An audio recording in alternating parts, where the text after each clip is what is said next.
So I don't think people realize in the interview with Donald Trump and Laura Ingraham, he said that we have $35 billion of Iraq money.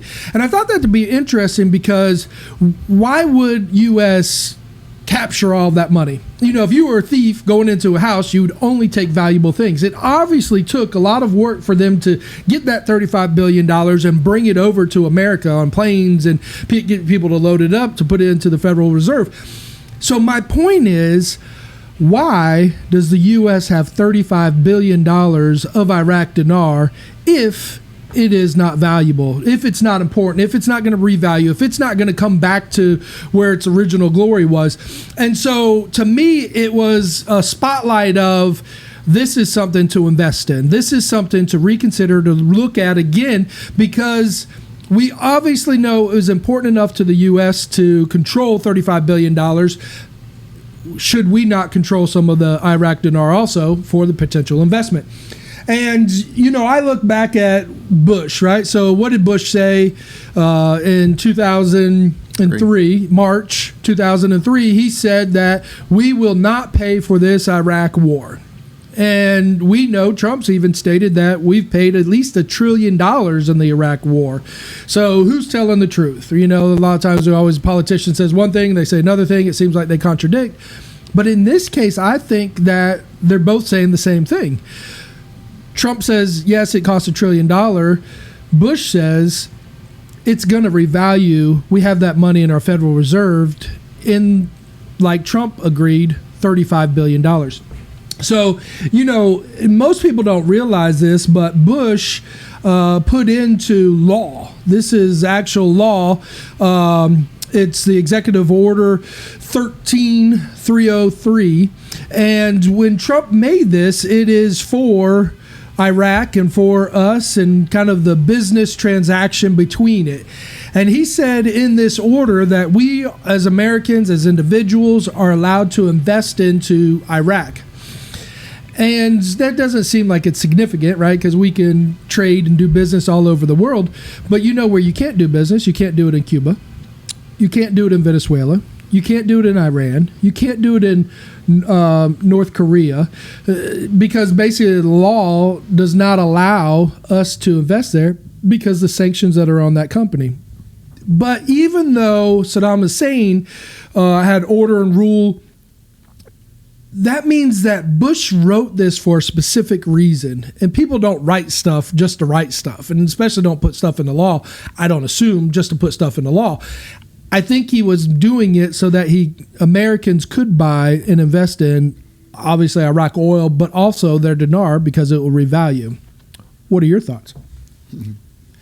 It's interesting because you've got a country that their index for their currency was, just say on a scale of 1 to 100, they were, when their currency went out of circulation, their index was, let's just say at a 10. And now here we are years later, and that index, their oil reserve, the amount of oil they have on hand, according to any Iraqi site you look into, as far as what oil they have on reserve, on that scale to 0 to 100, it's 100 now. It's almost tenfold the amount of index that they have that would support their dinar or their currency if it in fact revalued or reinstated, or both. And both are what is the talk of the town, is when and if is this going to happen. And it makes no sense for them not to, aside from what President Trump has said. And this is January of 2020, but Bush in 2003, and then there's been some economists even in 2005, 2006 speculating on this. And I don't know if you want to add in about Ken Clement. Is that right? So from a prophetic standpoint, we'll get to that. But the history of the dinar was introduced in 1931. And when it was introduced, one dinar was equal in value $4.86 to an American dollar. So if you had $1 American dollar And one dinar, that dinar is worth almost 5 times, 500% of what the American dollar was valued to. And that's an interesting thing to me. And that was in 1931. And then it kind of changed around. It dropped down to $2.80. And then it came back up from $2.80 to $3.22. So it kind of has this range of basically $2.50 to $5. And if you look at Kuwait and all of the surrounding countries, they're also in that same range. They're in the range of $2.50 to $5.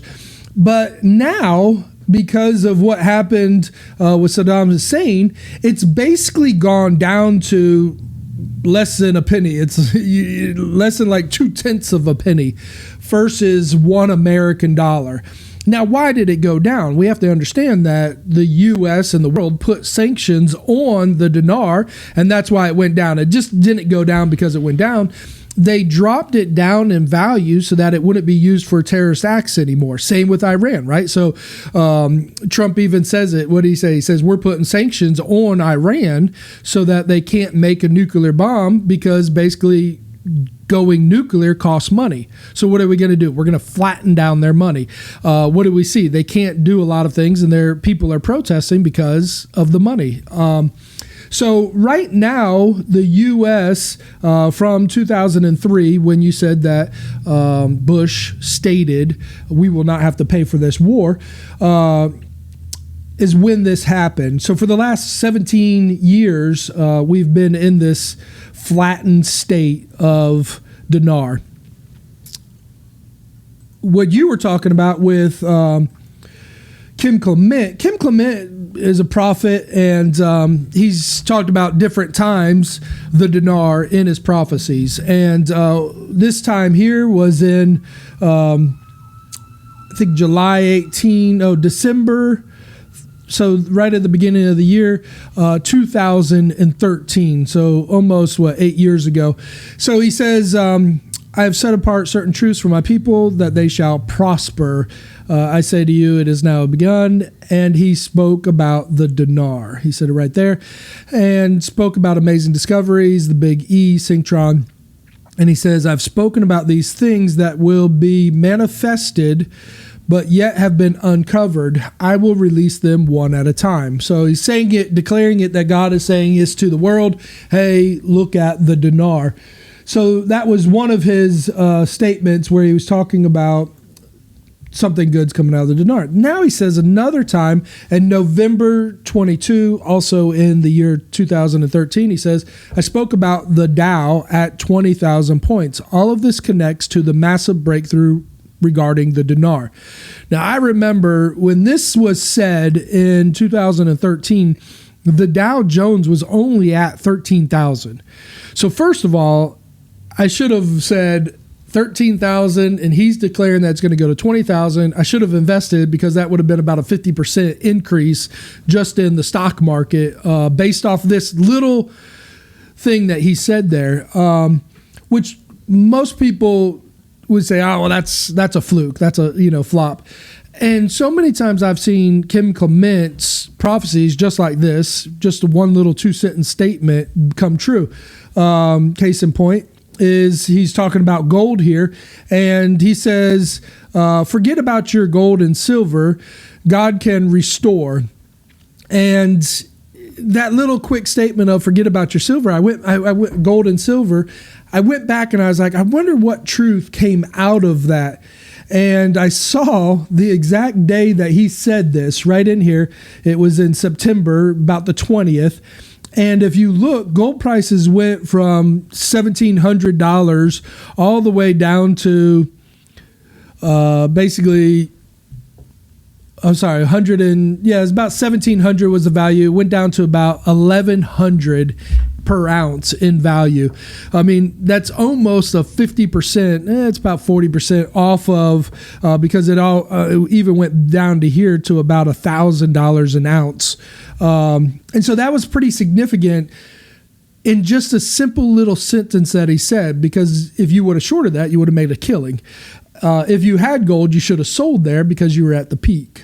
And that's what I'm saying today is with prophecy and with these things that are being said, what do we need to do so that we can align ourselves with that? So the Dow Jones, if it was at 13 and you saw it then, you could have invested and made in some money. Now we know that's already hit 20,000. But my question is, have you invested in dinar, right? So we're doing this whole show today, and it's like we're not just doing this to take up airtime. We're doing this because have you invested in dinar? Have you looked at it? Have you considered it as we have? And so there's another prophecy that he comes out and he says, which to me is very on point, especially where we're at today. He says, I promise you, clearly I heard Middle East and specifically over Iraq and these regions, something shall open up. And when I mean something, he says, basically God is hearing the prayers of the Christians that are in that territory, that their blood is being shed. As a result of it, I'm going to have a provision for the world because of what's going to open up over in the Middle East. So he's declaring for the whole world the potential of something that's opening up. And then he comes down here. As a result of it, there will be a surrender. There will be a financial concern issue concerning the dinar. So he's specifically saying that as a result of a surrender, maybe it might be what's going on in Iran right now with the leadership. Maybe there might be a surrender there that happens. I don't know how the Iran and Iraq specifically tie together, but he says there will be a financial issue concerning the dinar. Now, here's where it gets really deep for me. He says, the Spirit of God speaking now over Iraq and over the region of Iran, over the regions of the Middle East. I will shake and shake again. And do you know the night that they sent off the rockets into Iraq, there was an earthquake in Iran? Yeah. Which was mind-blowing to me that happened. But I'm speaking that there may be release of resources and there will be a grave surrender. There it comes again. And he says, in the months to come. And he says, I want to free up every one of you so that you could stretch out your hands to the lonely, to the hungry, to the poor, to feed them, clothe them, which basically means you're going to have a crap load of money. Right? I mean, he's basically saying if you're going to help people out, you need money. Therefore, there shall be a break in the financial system in the Middle East, the dinar, specifically declaring something's going to happen there, a break in the financial system. Here's where it gets better for me. And then he will say, why? Why now? God says, when things seem at their worst, I shall bring it forth and I shall free them up. There shall be a prosperity in a place where you least expect it. And that was kind of the thing for me because Iran has never shot missiles off into Iraq.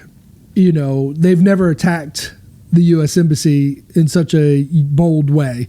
To me, we're at when things seem at their worst. Could they be even worse than, yes, they sent off some missiles and nobody died. They shot their own plane down. They shot their own plane down, which that is grave in itself. And it's interesting because the graveness is not coming from them surrendering to the U.S. government. It's coming from them surrendering to their own people, which I think is cool in itself. But we're seeing there's this situation that's happening with the dinar and through prophecy, which, hey, listen, if you don't believe in prophecy, I get it. I don't mind you not believing in prophecy. But here's where the rubber hits the road for me. The IMF, International Monetary Fund, they monitor, they align, they make sure everybody's right. So this lady who's over the IMF, she's doing an interview, and I'm watching her, and the host calls her and says, hey, would you take sanctions and revalue Iran's money?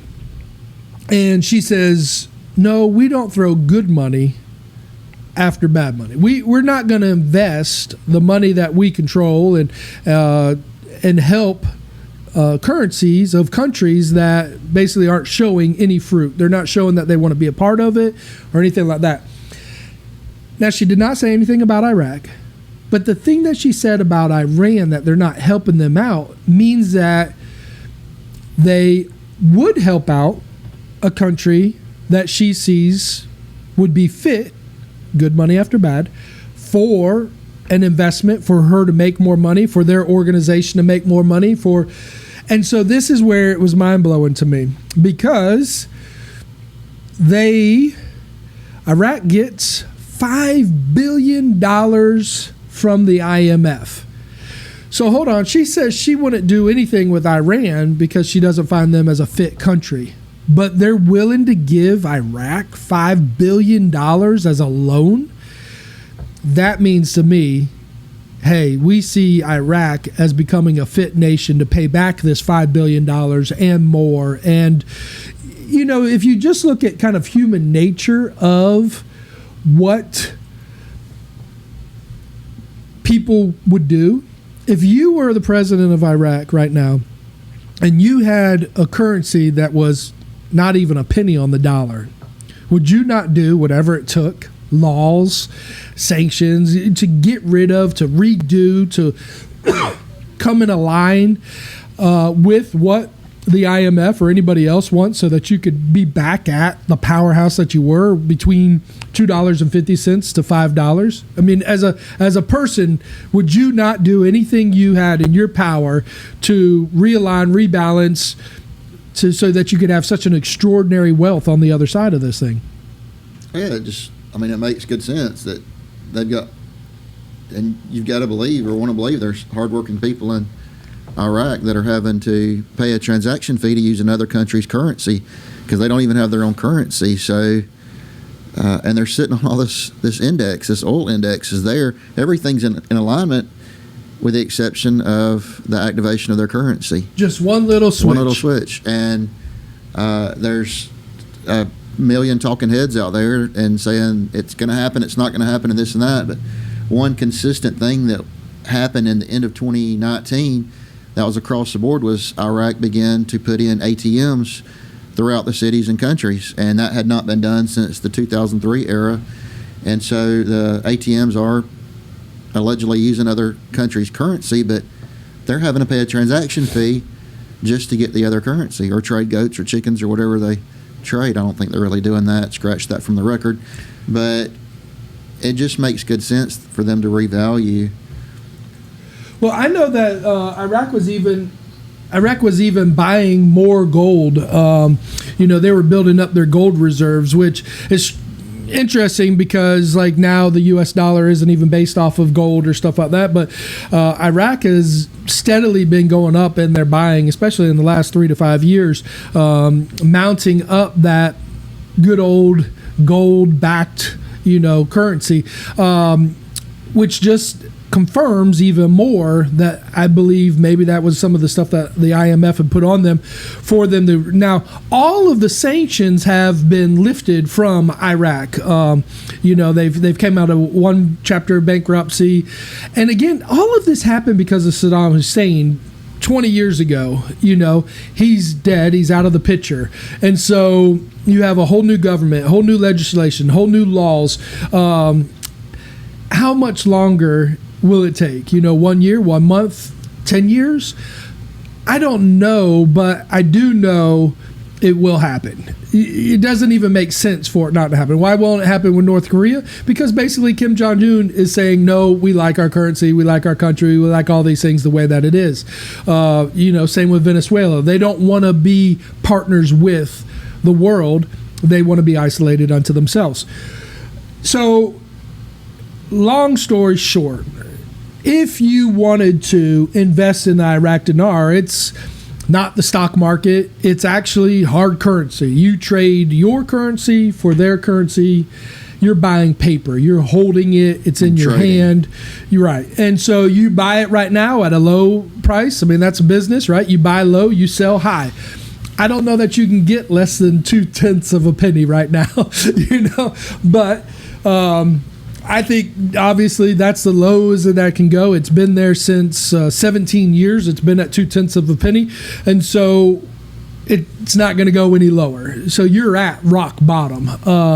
But if you were to buy 100,000 of the Iraq currency, it would be $1,000 per 1 million. So it's about, what, 10 times? No, that's 1084, I think, was when it went out with Friday. 1,084 dinars to 1,084,000 dinars to $1,000. That was Friday. I don't know what it is today. It's been floating a little bit day to day, not much, but is that, I mean, you can calculate it. Oh, 1,033 is the... Right, and then you have some shipping included. Yeah. Now, we don't make any money off of this site. This is Safe Dinar. It's one of many sites that you can go to buy the currency. Again, so you'll buy it with your money, and they will send you back Iraq currency. You can do this cashier's check or credit card, different ways. And you just kind of have to hold it, and the possibility, though, like you said, it's $1,000 per 1 million.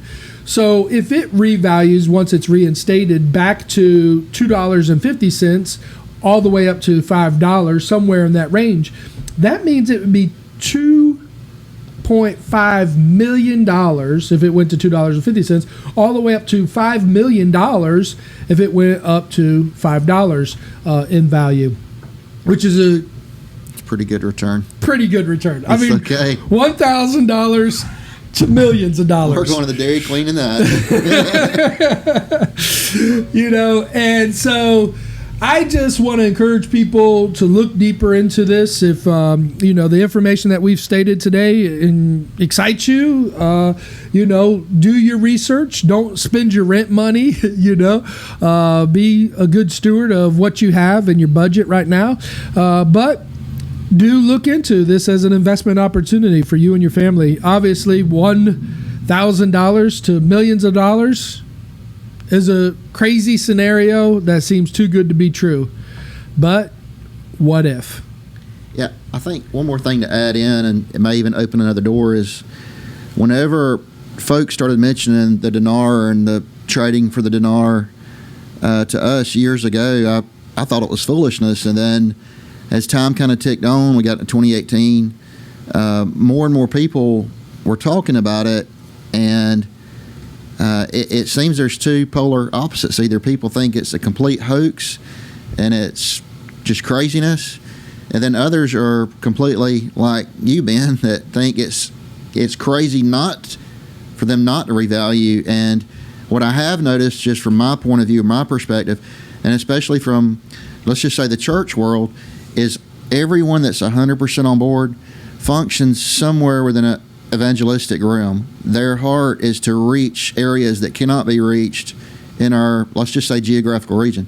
Their heart is to reach places that have never been reached, maybe even back into Iran or Iraq or any of those areas where more funds could send more people or more goods or more whatever to expand the kingdom. But the people that I know, and this is just personal opinion, but people that I know that are in and do their $25 a month or $50 a month or whatever it is, and like you said, it's not don't do the rent money, it's just if there's a little bit left over at the end of the month, all of them for some reason function within that evangelist realm.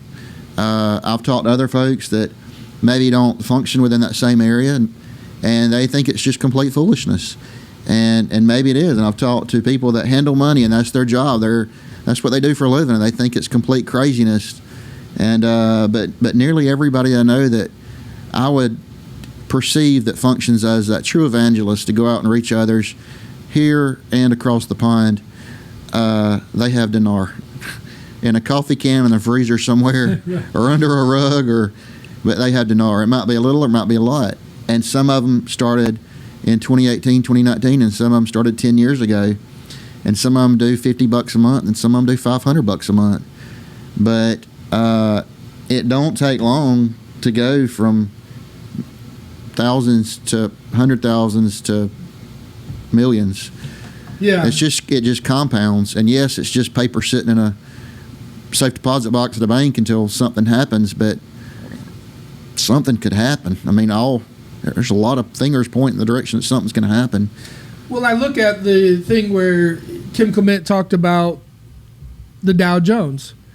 I mean, that was a huge increase in the Dow Jones, not as significant as the dinar. And then he talks about gold, and that was a huge decline in gold.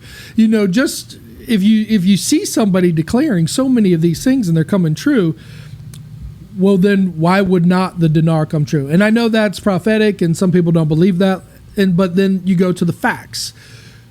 The U.S. has $35 billion.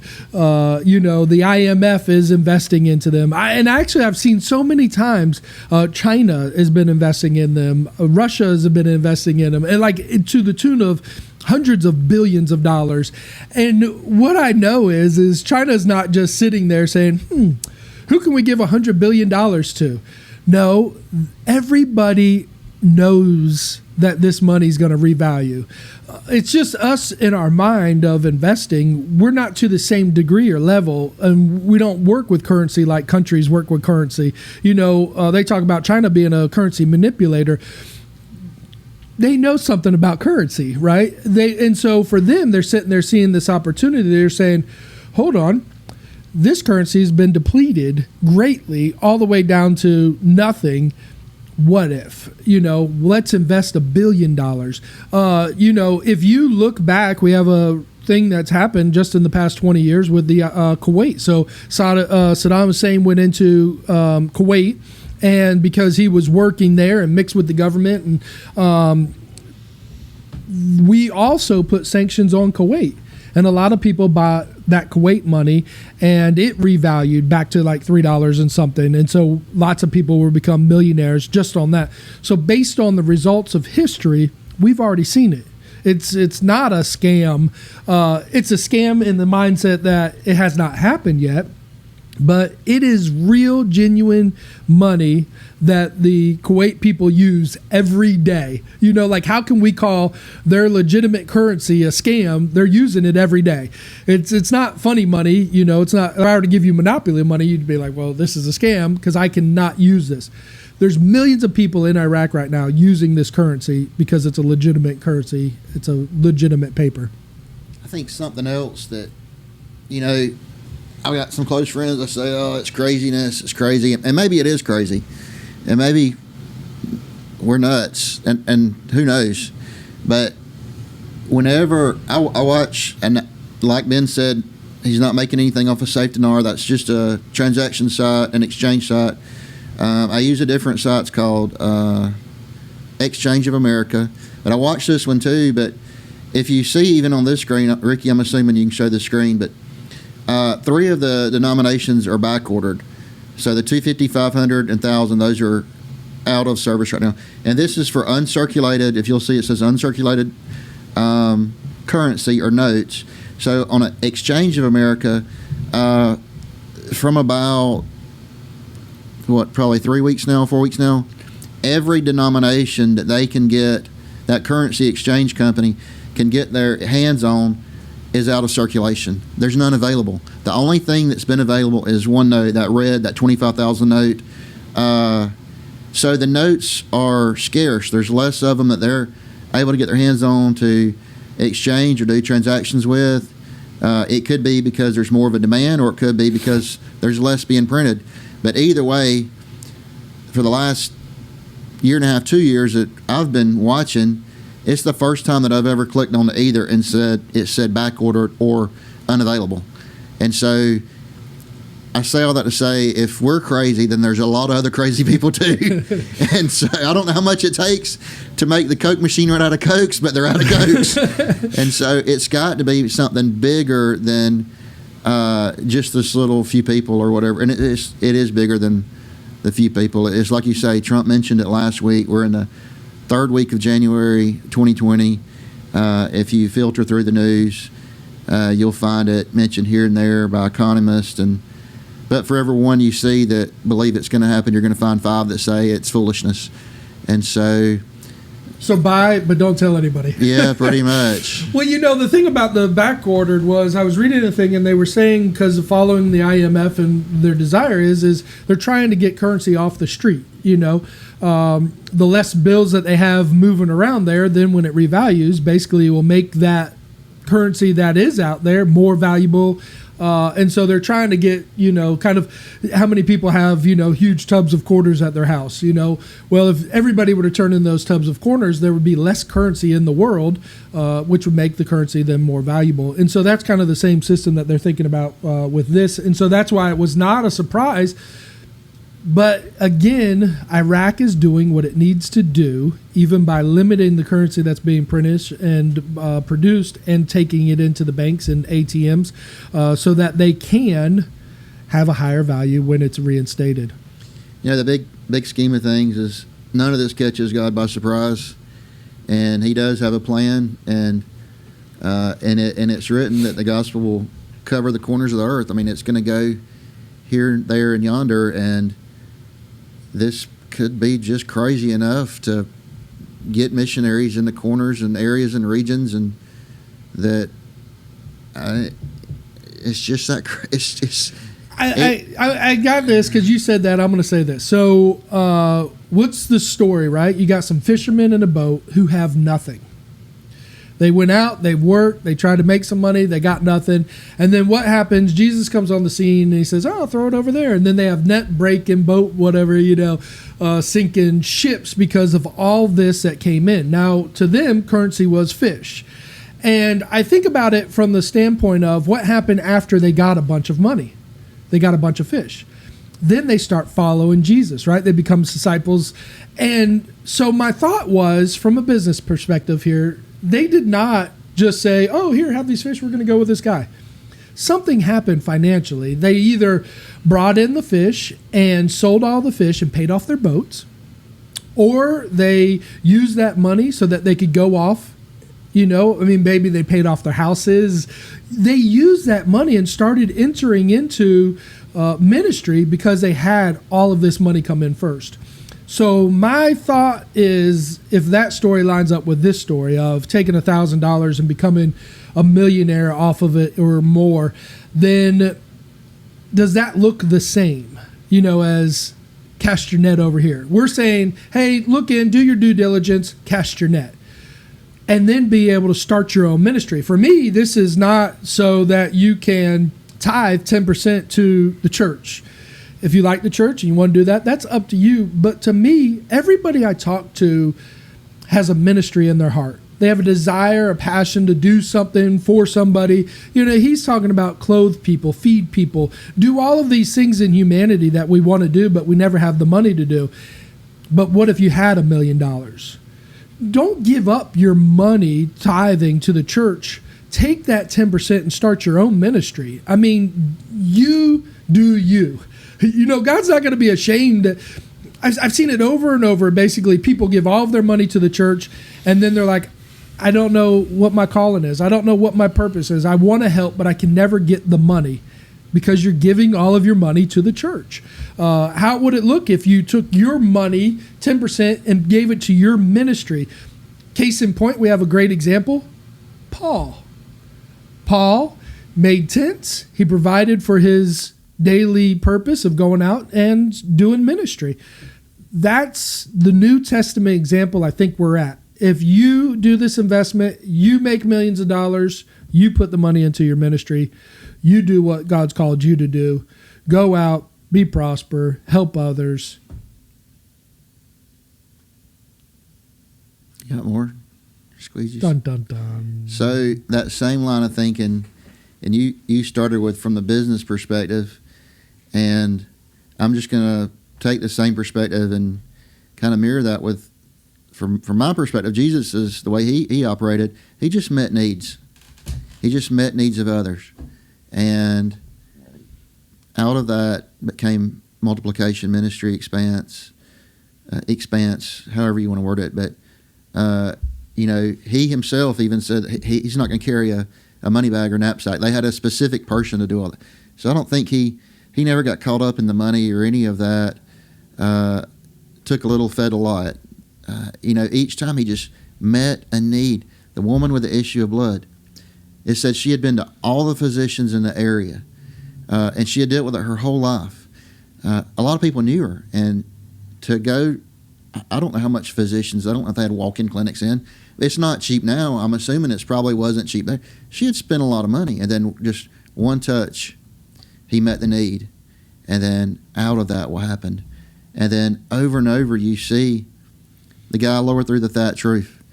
The need was met.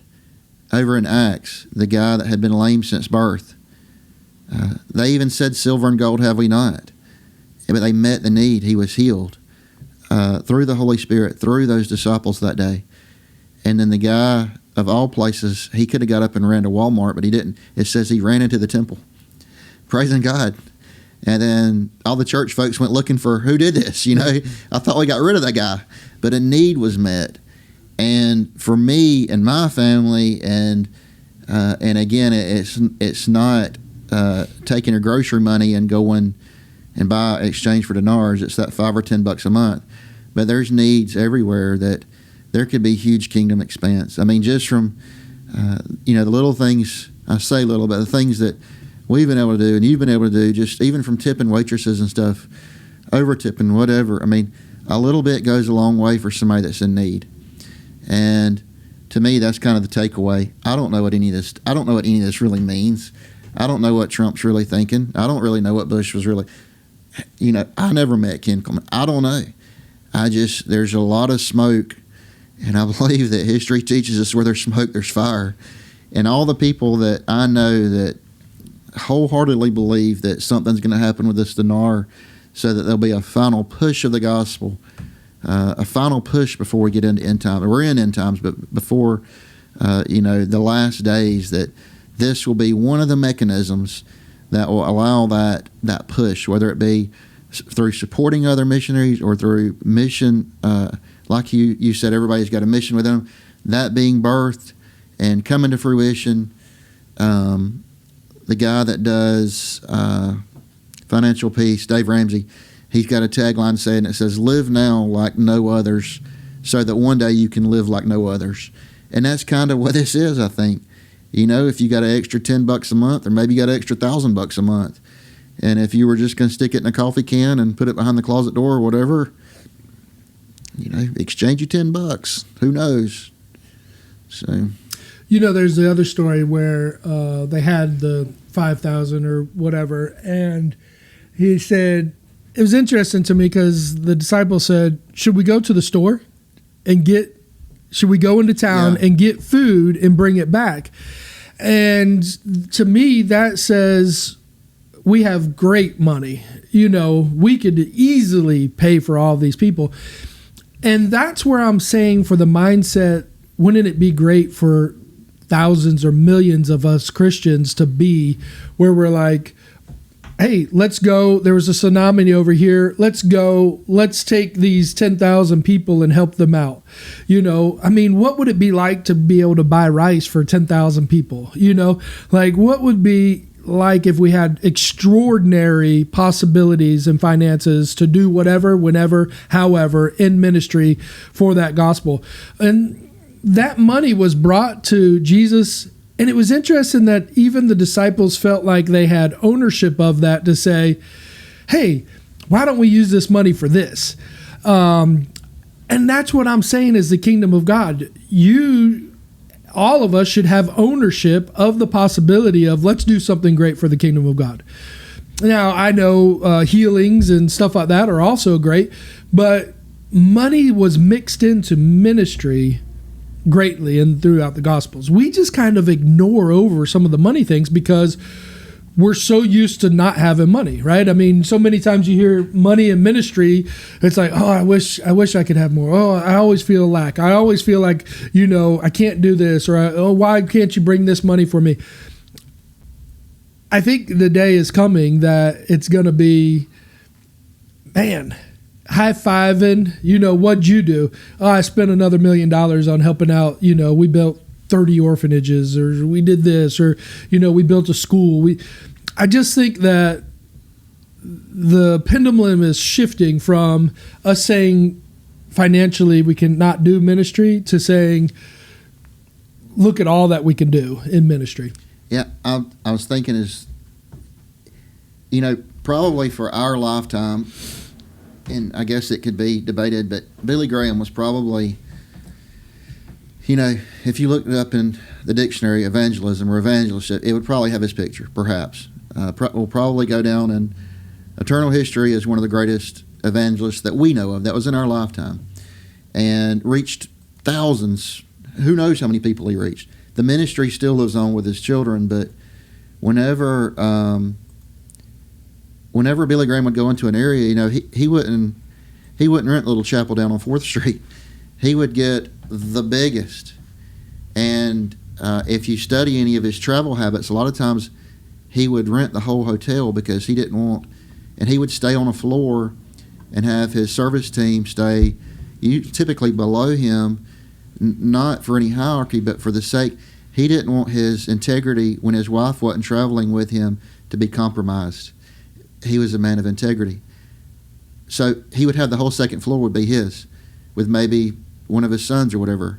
And then the service team may be below or above. I don't know. But the point being,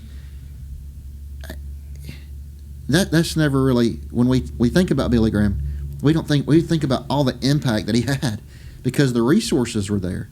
And we watch these black and white videos of stadiums with thousands of people, and he's full throttle delivering the gospel, and he's meeting needs, and people are getting healed and touched, and all this is going on in black and white. And then they start playing the music, and what do people do? People are rushing down, and the ministry had a huge impact.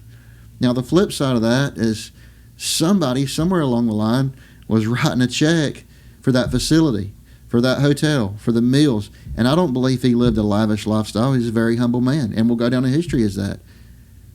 But somewhere there were resources, somewhere there was a disciple carrying the money bag. And even if that was in today's era, I wonder if we would still see the humility and see the Father's heart. I mean, it was such an impactful ministry. And yes, it costs money. Everything costs money. Did the Lord provide for Billy Graham? Absolutely. And there was kingdom expanse. And again, that's an evangelistic. His mission was to reach others in large auditoriums all over. And that's what he did. But it at the end of the day, somebody, investors, or I never went to one of the crusades, but somebody was putting money in the little can. And I was thinking about that one, just a little in and the expanse out. Well, I mean, Oral Roberts built a university. I mean, so many people have done great, huge things. Even Jesse Duplantis, you know, I gave him $7,000 one time.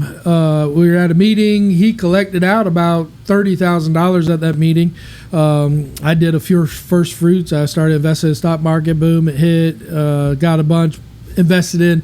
Not that was right, wrong, good, bad, ugly, whatever your doctrine is on it. That's what I did. But his ministry is worldwide because he has so much money coming in. But there's nothing better about Jesse Duplantis than somebody listening to this podcast now. We're all created equal in God's eyes, and that's where my thing is for people. You are financially just as important in God's eyes as Jesse Duplantis or Roberts. As is the ministry within you. Any of these people, right. I mean, that ministry is important. You know, I say it like this, that ministry is not being done because you're not doing it. You know, how many churches right now are supporting orphanages? Not many. How many churches right now are supporting widows? Not many. How many churches right now are supporting pregnancy support centers? Not many. You know, the list can kind of go on and on. But in your heart, whatever it is for you to do, we want you to accomplish that. You know, I want to see you in heaven and be high-fiving, be saying, man, I remember that message, and I took that $1,000 and I invested it, and, you know, it took years, but it came through. And, you know, for me, I've been in this thing. I mean, to be vulnerable and completely 100% honest, I've been in this thing 10 years, you know, and every year I hope, wish, and, you know, please, Lord, please. But I've been in it for 10 years, you know. I've done different things. You know, I've actually given money for ministry. So I have my money divided up differently. Some is going to go towards ministry, some is going to go towards real estate, some is going to go towards stock market and other investments. So I've actually, over the years, been able to divide up how I want the investment to go. You know, how I bought it through companies and stuff like that. And what a thought to think about that you could divide up and you have your own ministry money and you have money that you're doing for your home, or you have money that you're doing for your business.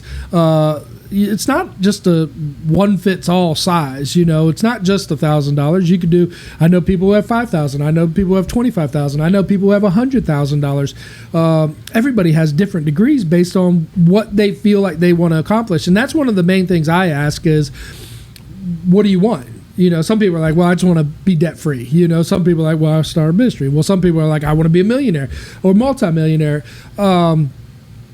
You know, we do that same thing with investing. You know, this is an investment. You have to consider the win and the loss of, you know, what do you want to accomplish? How do you want to accomplish it? When do you want to accomplish it? And so, thank you so much for paying attention to us today in our crazy mindset of the dinar and possibilities. But it's hard not to believe in such an increased God. You know, maybe we haven't experienced it to the way the stories in the Bible tell us. But could this be an experience that thousands, hundreds of thousands, or millions of people will be able to experience? If you think about it, the Iraq people did not ask for Saddam Hussein to come into power. He took over. And when the money went from $3.25, guess what? That means down to 2 cents, their house value went down. Everything went down for these people. I mean, the whole nation basically became poor. So did they ask for that? They became enslaved now because of the value of the currency. And so that whole nation, once it's revalued, will have extraordinary life independently, each as a person, as an individual. And I think, how great is that? You know, but how great is it us? We didn't have to experience that, but we can experience the fruit of the increase of it. Good deal. Why don't you take us out with Amazing Grace? Amen. Until next time.